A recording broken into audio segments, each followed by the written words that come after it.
Assalamualaikum warahmatullahi wabarakatuh. Selamat datang di channel Kabar CPNS P3K Kesehatan. Semoga teman sejawat dilindungi oleh Tuhan Yang Maha Esa. Teman sejawat yang baru tahu channel ini, silakan subscribe dan bunyikan tombol loncengnya agar tidak ketinggalan informasi tentang kabar CPNS dan P3K yang terbaru. Oke teman-temanku sekalian yang berbahagia, ini ada sebuah informasi teman-teman ya. Ini dari tribungayu.com ya. Perbedaan antara CPNS dan P3K teman-teman ya. Jadi mungkin teman-teman belum tahu bedanya CPNS dan P3K itu apa. Kemudian untuk perekrutannya kapan ya. Kemudian untuk perbedaannya yang sangat signifikan itu apa. Nah ini nanti bisa dilihat di sini teman-teman ya. Simak terus, jangan di skip teman-teman ya. Oke, yang pertama adalah status hubungan kerja teman-teman ya. Nah, ini perbedaan pertama terletak pada status hubungan kerja setelah dinyatakan lolos seleksi teman-teman ya. Nah, mengacu Undang-Undang Nomor 5 Tahun 2014 tentang ASN, PNS adalah warga negara Indonesia yang memenuhi persyaratan, kemudian diangkat sebagai pegawai ASN secara tetap oleh Pegawai Pembina Kepegawaian atau PPK untuk menduduki jabatan pemerintahan teman-teman ya. Sementara itu P3K diangkat berdasarkan perjanjian kerja untuk jangka waktu tertentu dalam rangka melaksanakan tugas pemerintahan teman-teman ya. Jadi seperti ini untuk status hubungan kerja teman-teman ya. Tapi di sini eh, sama-sama ASN teman-teman ya. Jadi nanti untuk ASN itu hanya ada dua, yaitu adalah CPNS dan P3K teman-teman ya. Oke lanjut teman-teman. Nah, kemudian batas usia melamar ya. Selain status hubungan kerja, P3K dan CPNS juga dapat dibedakan dari batas usia saat melamar teman-teman ya. Merujuk pada pasal 23 ayat 1 huruf A, Peraturan Pemerintah atau PP nomor 11 tahun 2017, usia saat akan melamar CPNS adalah minimal 18 tahun dan maksimal 35 tahun teman-teman ya. Nah, sementara untuk melamar P3K berdasarkan pasal 16 huruf A, PP nomor 49 tahun 2018, usia minimalnya adalah 20 tahun teman-teman ya. Jadi rentang waktunya hanya 2 tahun ya dengan CPNS.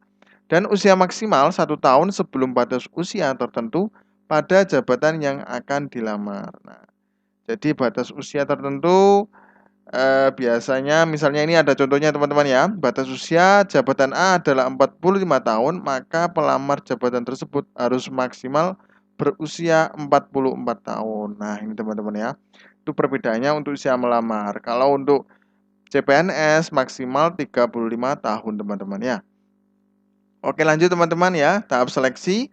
Perbedaan P3K dan CPNS juga terlihat dari tahapan seleksi teman-teman ya. Khusus CPNS, pelamar harus melalui 3 proses seleksi, meliputi seleksi administrasi, seleksi kompetensi dasar atau SKD, dan seleksi kompetensi bidang atau SKB teman-teman ya. Berbeda dengan pelamar P3K yang hanya menjalani seleksi administrasi dan seleksi kompetensi. Nah, jadi memang untuk yang CPNS itu ada seleksi administrasi yang pertama sama ya. Kemudian ada seleksi kompetensi dasar ya. Kompetensi dasar itu nanti secara umum teman-teman ya. Nah, itu baru nanti kompetensi bidang. Nah, itu bidangnya tergantung dari instansi pelamar yang dilamar teman-teman ya.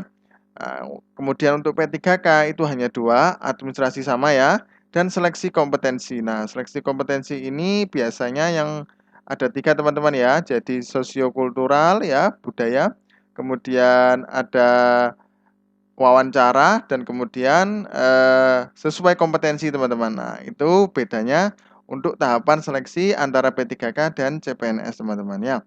Namun sesuai pasal 19 PP nomor 49 tahun 2018, pada seleksi kompetensi pelamar P3K akan dihadapkan 3 bidang tes, yaitu manajerial, teknis, dan sosial kultural teman-teman ya.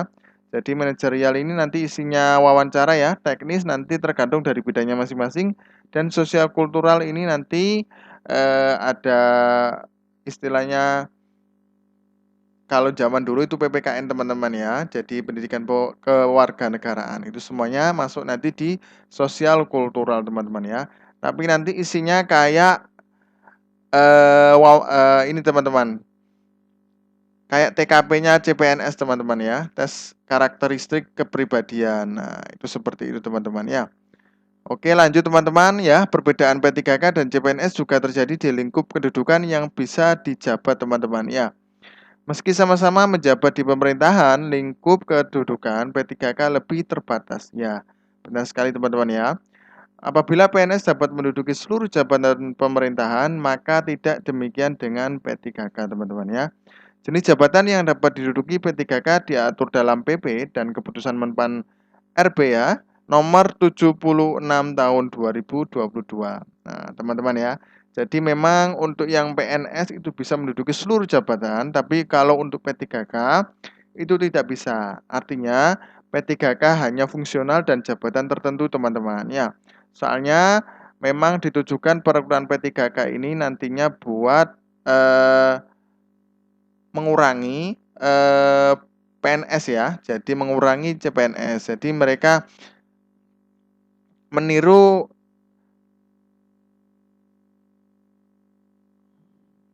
mereka itu meniru luar negeri teman-teman ya. Jadi dibanyakin yang kontrak teman-teman ya. Soalnya hanya nanti yang CPNS hanya yang menduduki jabatan-jabatan pemegang keputusan teman-teman. Kalau P3K rata-rata di fungsional dan hanya di jabatan tertentu di bawah setingkat untuk yang jabatan tertinggi di CPNS teman-teman ya.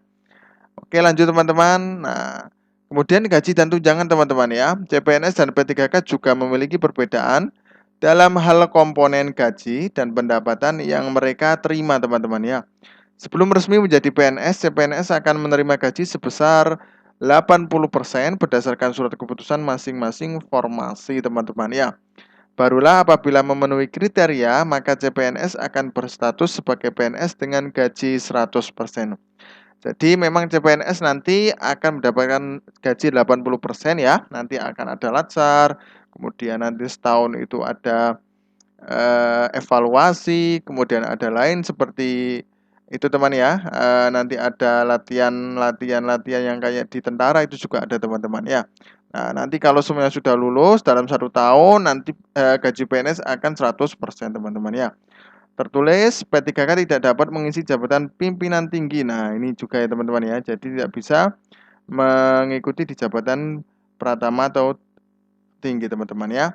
Nah, namun sebenarnya komponen gaji dan tunjangan P3K maupun PNS sama teman-teman ya. Perbedaannya terletak pada landasan hukum yang mengatur keduanya. Baik PNS maupun P3K akan mendapatkan pendapatan yang komponen teman-teman ya. Gaji sama teman-teman ya, tukin juga sama, tapi tukin ini untuk yang P3K masih rancau teman-teman ya, soalnya memang belum ada peraturan yang menerbitkan kalau semuanya di daerah itu harus tukinnya sama dengan PNS, itu tidak bisa teman-teman ya. Jadi memang kalau peraturan Perpres ada sesuai dengan hampir sama dengan PNS, tapi nyatanya di real itu masih belum teman-teman ya ternyata ya. Jadi tukinya itu masih sedikit. Ini masih proses. Soalnya memang baru 1 tahun, 2 tahun kemarin ini teman-teman ya. Jadi baru 2 tahun kemarin itu baru ada perekrutan P3K teman-teman ya. Tunjangan kemahalan juga dapat, keluarga juga sama teman-teman ya. Pangan, jabatan, kemudian ya tukin ya bagi PNS atau P3K pusat, tambahan penghasilan ya PNS atau P3K daerah juga sama. Tunjangan risiko atau bahaya untuk PNS atau P3K jabatan tertentu. Kemudian tunjangan khusus PNS atau P3K dengan kondisi khusus ya, tunjangan profesi dan guru dan dosen juga sama teman-teman ya. Nah, komponen pendapatan PNS diatur dalam PP nomor 11 tahun 2017 ya. PP nomor 17 tahun 2020 dan Perpres tentang gaji dan tunjangan PNS teman-teman ya. Sementara komponen pendapatan P3K diatur dalam Peraturan Presiden nomor 98 tahun 2020 dan PP nomor 49 tahun 2018 ya. Nah, seperti itu teman-teman ya. Nah, kemudian untuk pemberhentian hubungan kerja teman-teman, ini juga ada perbedaan teman-teman ya. Pemberhentian hubungan kerja terhadap seorang PNS dan P3K juga berbeda. Secara umum, pemberhentian hubungan kerja baik PNS maupun PNS di PP3K dilakukan melalui dua cara. Pertama, diberikan predikat tertentu, serta diberhentikan secara hormat, teman-teman ya. Diberhentikan dengan hormat apabila PNS maupun P3K meninggal dunia ya, sama. Atas permintaan sendiri, perampingan organisasi, tidak cakap jasmani atau rohani, sehingga tidak bisa menjalankan tugas dan kewajiban teman-teman ya. Nah, kemudian 7, batas usia pensiun. Perbedaan P3K dan CPNS juga terletak pada batas usia pensiun teman-teman ya. Saat CPNS diangkat menjadi PNS, maka pensiun akan terjadi pada ini hal yang membedakan adalah kondisi lain yang menyebabkan PNS dan P3K diberhentikan dengan hormat. Pada PNS diberhentikan dengan hormat apabila telah mencapai usia pensiun teman-teman ya. Nah, sementara P3K akan diberhentikan dengan hormat apabila jangka waktu perjanjian kerja telah berakhir teman-teman ya. Informasi saja memang kalau PNS itu tidak ada batas kontraknya teman-teman ya. Tapi kalau P3K itu minimal 1 tahun itu ada jangka waktu perjanjian kerja teman-teman ya. Jadi nanti diperbarui secara terus-menerus teman-teman ya. Nah, untuk usianya 50 tahun untuk pejabat administrasi ya. Nah, ini teman-teman untuk 60 tahun bagi pejabat pimpinan tinggi. Nah, sesuai ketentuan perundang-undangan bagi pejabat fungsional. Nah, sementara P3K akan pensiun pada yang ini tadi PNS teman-teman ya. Nah, ini yang ini PNS. Nah, ini untuk yang P3K 58 tahun untuk jabatan fungsional ahli muda, pejabat fungsional ahli pertama ya, pejabat fungsional kategori keterampilan, 60 tahun untuk pejabat pimpinan tinggi dan pejabat fungsional madya, 65 tahun untuk pemangku jabatan fungsional ahli utama. Nah, rekan-rekan ya, itulah perbedaan antara CPNS dan P3K 2023. Bagi Anda yang berpeluang daftar CPNS 2023, jangan lewatkan kesempatan tersebut teman-teman ya. Jadi itu perbedaannya teman-teman ya. Mudah-mudahan teman-teman paham ya, nantinya memang untuk tahun ini nantinya akan hanya ada P3K dan CPNS itu pun di pusat teman-teman ya. Oke, terima kasih, semoga bermanfaat. Wassalamualaikum warahmatullahi wabarakatuh.